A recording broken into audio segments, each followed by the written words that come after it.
Hello students. Parallel plates को जब charge दिया जाता है तो वो किस तरह से चार्ज डिस्ट्रीब्यूट होगा, इसके ऊपर बेस्ड कुछ क्वेश्चंस हम यहाँ पर सॉल्व करेंगे। क्वेश्चंस जो है मैंने लिए हैं, उसमें 2 प्लेट्स वाले क्वेश्चंस हैं, फिर प्लेट्स को अर्थिंग भी किया गया है, उसके बाद 3 प्लेट्स वाले भी क्वेश्चंस हैं, और देन प्लेट्स को अर्थ भी किया गया है, और फाइनली जो है 3 प्लेट्स वाले क्वेश्चन है जिसमें कि प्लेट्स की गैप को भी चेंज किया गया है और आपस में 2 प्लेट्स को कनेक्ट भी कर दिया गया है। Let's start. तो सबसे पहले हम 2 प्लेट्स के ऊपर बेस्ड क्वेश्चन करेंगे। यहाँ पर चार्ज जो डिस्ट्रीब्यूट होता है पैरेलल प्लेट्स पे, वो कुछ रूल्स को ओबे करता है, कुछ रूल्स को फॉलो करता है। उस रूल्स को तुमको समझना होगा। तो देखो, जो आउटर फेस होते हैं उस पे जो चार्ज होते हैं वो इक्वल होते हैं। पैरेलल प्लेट्स के जो आउटर फेस होंगे, फॉर एग्ज़ाम्पल यहाँ जो आउटर फेस होगा 2 प्लेट्स का, ये वाला आउटर फेस होगा और ये आउटर फेस होगा, तो इन दोनों फेस पर जो चार्ज होंगे इक्वल होंगे और टोटल चार्ज डिवाइडेड बाय 2 होगा।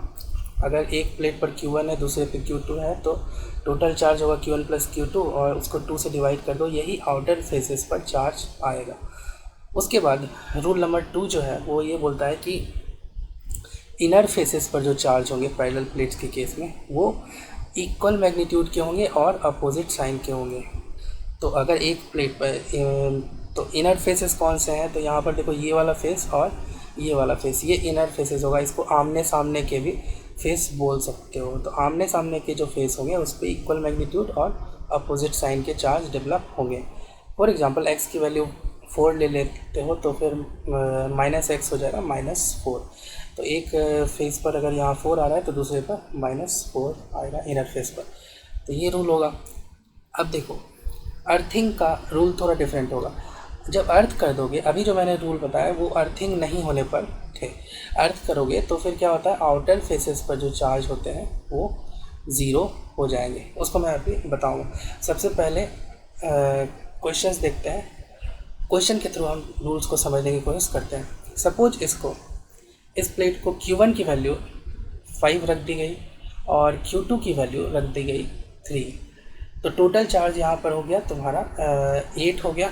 तो 8/2 करोगे तो 4, इस फेस पर 4 आ जाएगा और यहाँ पर भी 4 आ जाएगा आउटर फेसेस पर। अब देखो, इनर फेस पर की बात करते हैं। तो फर्स्ट प्लेट के इनर फेस की बात करते हैं। अब देखो, किसी भी प्लेट को तुमने बाहर से चार्ज नहीं दिया, ये जो चार्ज रीअरेंज हो रहे हैं, खुद के ही चार्ज रीअरेंजमेंट हो रहे हैं। फॉर एग्जांपल 5 जो है ना, 5 अरेंज हो रहा है दो, मतलब इनर फेस पर और आउटर फेस पर। तो टोटल चार्ज तो सेम रहेगा।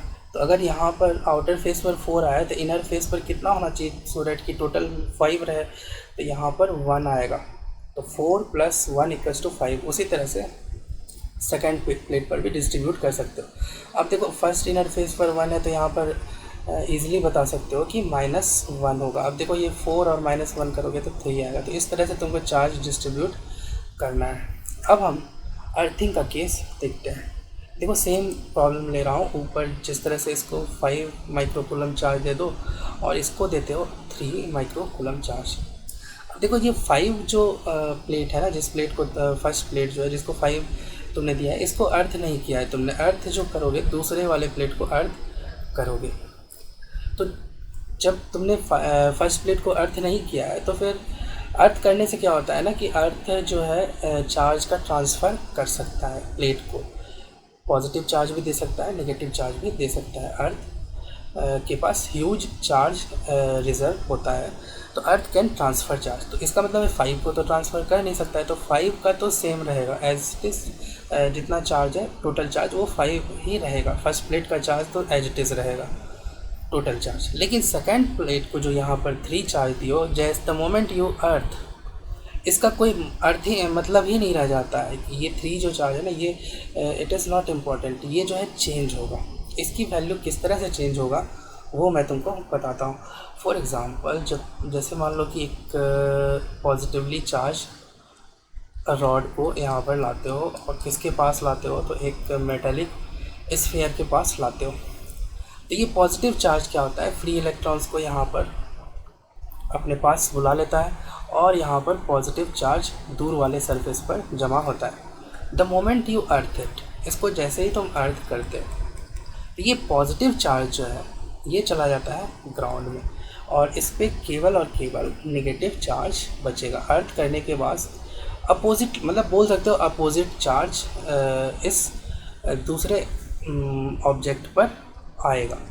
ठीक है, एक ऑब्जेक्ट तुम्हारा ये है जिसको लाए और उस पर पॉजिटिव है, तो दूसरा जो ऑब्जेक्ट है उस पर अपोजिट चार्ज आएगा। और आउटर फेस वाला जो है, ठीक है, आउटर फेस वाला चार्ज क्या हो जाएगा, ग्राउंड में चला जाएगा। तो यहाँ पर भी उसी तरह से होता है, आउटर फेस पर कोई भी चार्ज नहीं होता है। तो अर्थिंग करने से क्या होता है, आउटर फेस पर तुम क्लियरली बोल सकते हो चार्ज 0 होगा। तो देखो जिसको तुमने अर्थ किया उस पर 0 तो कर ही दिया। अब देखो रूल क्या बोलता है कि आउटर फेसेस पर, देखो पहले भी जो प्रॉब्लम में तुमने देखा, जो रूल क्या बताता है कि आउटर फेसेस पर चार्ज इक्वल होते हैं। इसका मतलब यहाँ पर भी चार्ज, आउटर फेस पर चार्ज 0 हो जाएगा। सिंपल अर्थिंग का रूल ये है कि अर्थ करने के बाद जो है पैरेलल प्लेट्स के आउटर सरफेस पर, है ना, दोनों ही आउटर सरफेस पर जो है, आउटर फेस पर जो चार्ज होता है वो 0 आ जाता है। अब देखो फर्स्ट प्लेट की बात करते हैं। फर्स्ट प्लेट का तो टोटल चार्ज तुमको पता है, सेकंड प्लेट जिसको अर्थ किया है उसके बारे में तुमको पता नहीं है कितना आएगा नहीं आएगा, लेकिन क्योंकि सेकंड प्लेट पर जो है अर्थ जो किया है तो अर्थ से उस पर चार्ज ट्रांसफ़र होगा, तो ये 3 बदलेगा। तो you don't know how much charge second plate will carry. तो फर्स्ट प्लेट के बारे में तो श्योर हो ना कि उस पर टोटल चार्ज 5 है और आउटर पर 0 हो गया, तो टोटल चार्ज जो 5 आएगा वो कहाँ पर आएगा, 5 जो है इनर सरफेस पर चला जाएगा। और यहाँ पर उसके बाद तुमको पता है एक रूल ये भी होता है कि आमने सामने के प्लेट पर इक्वल एंड अपोजिट चार्ज, तो यहाँ -5 आ जाएगा। और यहाँ पर आउटर फेस पर, सेकंड प्लेट के आउटर फेस पर 0, तो सेकंड प्लेट पर जो टोटल चार्ज बचेगा वो बचेगा -5। ये 3 बदल जाएगा। जिस प्लेट को अर्थ करते हो उस पर चार्ज अर्थ से आएगा और डेट इज़ वाई उसका चार्ज बदलेगा, अर्थ से चार्ज ट्रांसफ़र होगा। अब हम 3 प्लेट्स के कुछ क्वेश्चंस देखते हैं। ये बहुत सिंपल है। तो आउटर फेसेस पर टोटल चार्ज डिवाइडेड बाय 2 करना है। तो सपोज इस पर Q1 है, इस पर Q2 है और इस पर Q3 है। तो जस्ट आउटर फेसेस पर जो होंगे यहाँ पर Q1 + Q2 + Q3 divided by 2 करना है। यही यहाँ पर भी होगा, Q1 + Q2 + Q3 divided by 2 होगा।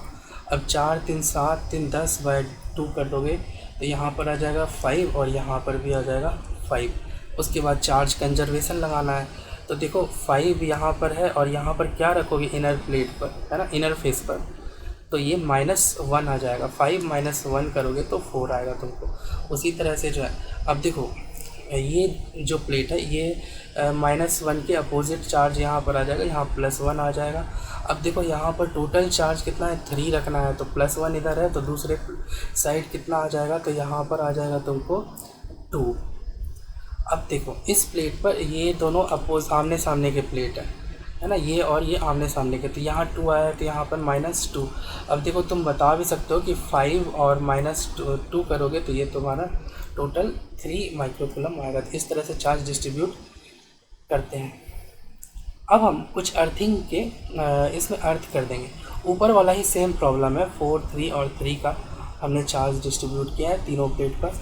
अब देखो सेकंड, सब फॉर एग्जांपल यहाँ पर मिडिल वाले प्लेट को तुमने अर्थ कर दिया, अर्थ कर दोगे तो अगेन जो है आउटर फेसेस पर क्या हो जाएगा, चार्ज 0। इसके बारे में तुम श्योर हो, यहाँ पर और यहाँ पर 0 हो जाएगा चार्ज।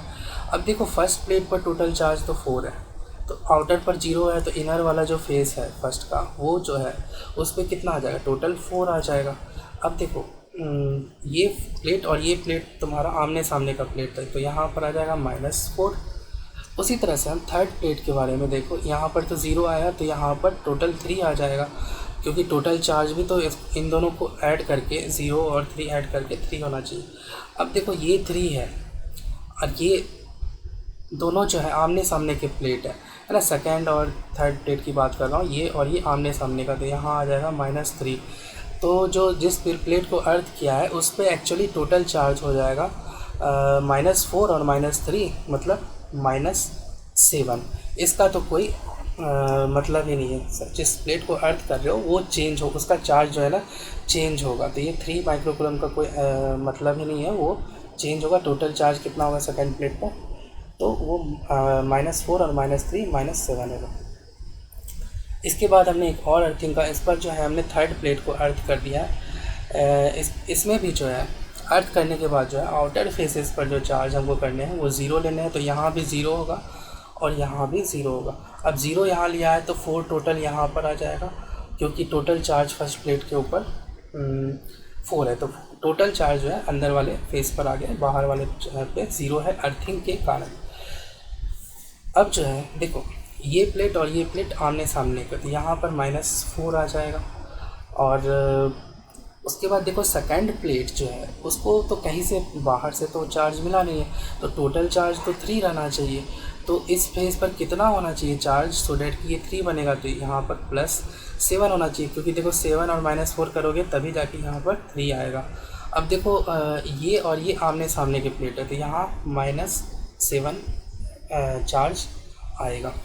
अब देखो थर्ड प्लेट पर टोटल चार्ज कितना हो गया, देखो उस पर जो चार्ज है मतलब इनिशियली जो चार्ज था, है ना, अर्थ करने के बाद यहाँ अर्थ कर दिया तो फिर ये बदल जाएगा, इसका कोई वैल्यू है, कोई मतलब ही नहीं है यहाँ पर, और वो बिल्कुल बदल जाएगा। और यहाँ पर जो टोटल चार्ज आ रहा है थर्ड प्लेट पर वो आ रहा है -7। इसके बाद एक और प्रॉब्लम देखते हैं। यहाँ पर हमने 3 प्लेट्स लिए हैं और बीच वाले प्लेट को यहाँ पर 6 माइक्रोकूलम का चार्ज दिया गया है। यहाँ पर देखो प्लेट्स के बीच में जो डिस्टेंस है, फर्स्ट और 2 के बीच में जो डिस्टेंस है वो d है, और सेकंड और थर्ड प्लेट के बीच में जो डिस्टेंस है वो 2d है। और फर्स्ट प्लेट और थर्ड प्लेट को यहाँ पर कनेक्ट कर दिया गया है। इसका मतलब जो पोटेंशियल फर्स्ट प्लेट का होगा v, वही पोटेंशियल थर्ड प्लेट का भी होगा। मतलब हम ये भी बोल सकते हैं फर्स्ट प्लेट और थर्ड प्लेट के बीच में पोटेंशियल डिफरेंस क्या हो जाएगा, तुम्हारा 0 हो जाएगा। तो यहाँ पर अब देखो टोटल चार्ज जो आउटसाइड वाले फेस पर हो गए उसके लिए, तो देखो यहाँ पर अर्थिंग तो किया नहीं है, तो आउटसाइड प्लेट पर जो है टोटल चार्ज डिवाइडेड बाय 2 हो जाएगा। टोटल चार्ज कितना है 6, तो 6/2 कर दो, तो यहाँ पर 3 माइक्रोकूलम आ जाएगा और यहाँ पर भी 3 आ गया। तो देखो यहाँ पर आउटर फेसेस पर तुमने बहुत आसानी से डिस्ट्रीब्यूट कर लिया, चार्ज बता दिया। अब कुछ इनर फेसेस के बारे में सोचते हैं। तो यहाँ पर मान लो ना कि x चार्ज आया और यहाँ पर 6 - x चार्ज डिस्ट्रीब्यूट कुछ इस तरह से कर लो, x मान लो यहाँ पर। अब देखो यहाँ पर -x आ जाएगा, क्योंकि ये दोनों आमने सामने के फेसेस हैं। यहाँ पर -6 - x आ जाएगा, क्योंकि ये और ये आमने सामने के फेसेस हैं। अब देखो तो अब हम यहाँ पर मान लेते हैं कि फर्स्ट प्लेट पर यहाँ पर हम V1 पोटेंशियल डिफरेंस है, फर्स्ट प्लेट और सेकंड प्लेट के बीच में मान लेते हैं पोटेंशियल डिफरेंस कितना है V1, और सेकंड प्लेट और थर्ड प्लेट के बीच में मान लेते हैं पोटेंशियल डिफरेंस V2 है। तो अब ये हम लिख सकते हैं ना कि V1 + V2 equal to total potential difference between the plates 1 और 3 होगा, और 1 और 3 के बीच में जो पोटेंशियल डिफरेंस है उसकी वैल्यू है 0। तो V1 + V2 equals to actually हो जाएगा 0। अब तुमको लिखना है V1 और V2 की वैल्यू। अब देखो V1 जो है ना एक्चुअली क्या है ना, फर्स्ट और सेकंड प्लेट मिलकर एक कैपेसिटर बनाता है C1, और सेकंड प्लेट और थर्ड प्लेट मिलकर दूसरा कैपेसिटर बनाता है C2। और तुमको पता होना चाहिए कैपेसिटर में जो पोटेंशियल डिफरेंस होता है वो इनर चार्ज के कारण होता है, अंदर वाले आमने सामने वाले फेस के पे जो चार्ज है ना उस कारण से होगा। तो तुम जो है V1 की वैल्यू लिख सकते हो। अब बीच में जो फील्ड होता है वो होता है σ/ε0। तो यहाँ पर देखो सिग्मा की वैल्यू जब लिखोगे तो पहले स्टार्ट करते हैं -x से, है ना, तो -x चार्ज है, ठीक है। सिग्मा लिखना है तो चार्ज बाय एरिया इंटू ε0 हो गया, इलेक्ट्रिक फील्ड हो गया, इनटू d डिस्टेंस कर दो, है ना, ये V1 लिखा गया। उसी तरह से V2 लिखो, तो जो पहले प्लेट पर जो चार्ज है ना पहले इनर फेस पर उसको लिखो, तो उसको ले लो 6 - x, तो चार्ज हो गया by area into ε0, electric field हो गया सेकंड रीजन का, सेकंड कैपेसिटर का, इनटू डिस्टेंस। यहाँ जो डिस्टेंस है वो 2d है, तो वो 2d कर दो इक्वल्स टू 0 कर दो। यहाँ से आ जाएगा -x plus 2 into 6 12 minus 2x equals to आ जाएगा तुम्हारा 0। और यहाँ से आ गया 3x इक्वल्स टू 12 आ गया, x इक्वल्स टू 4 आ गया। तो x 4 मतलब इस प्लेट पर 4 आ जाएगा, और 6 माइनस एक्स फिर कितना हो जाएगा तुम्हारा, सेकेंड प्लेट के दूसरे साइड पर आ जाएगा 6 माइनस 4 मतलब 2। यहाँ पर आ जाएगा -4 आमने सामने प्लेट के कारण, और यहाँ पर आ जाएगा -2 आमने सामने के प्लेट के कारण। तो इस तरह से हम चार्ज डिस्ट्रीब्यूशन कर सकते हैं।